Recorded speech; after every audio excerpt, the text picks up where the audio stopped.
the Kim chair was developed primarily to assist the therapist in getting a better degree of flexion, knee flexion, and knee extension after surgical intervention for the knee. We put the digital ankleometer on, which is another one of the key points with this, because the patient can see in the entire time how they're progressing.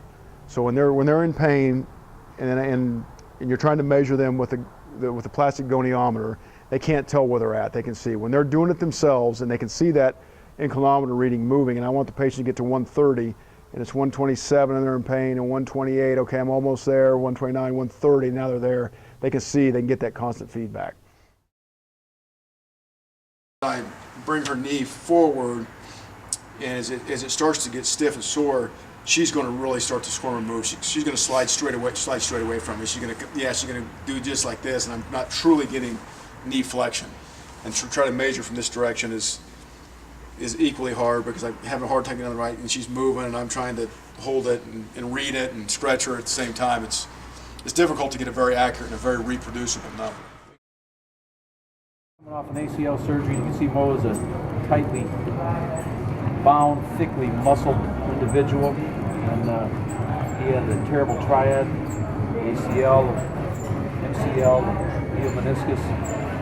He's struggling a little bit right now. He's just getting his flexion back, and we're using the KIM, the knee in motion machine, to try to attain that. As you can see, the ankle pad slides on that rod, so you can do a right or left leg with it. Great thing too is everything's adjustable. It's accustomed to the biomechanics of the patient. You can see he's lined up just like you would be right here with the cam of the machine. We've got perfect anatomical alignment. The lever arm's adjustable. Okay, Mo, buckle up your chin strap on this, and we're going to go to 115 and lock it. His brake is indestructible. This can be a little difficult. 100. Right through 105. He's to 110. The therapist can give him a little assistance if need be. 11, 12, 13, 14, 15. We're actually to 116. Lock it. He's going to do the contract relax. The timer's right here. 5 on, 5 off.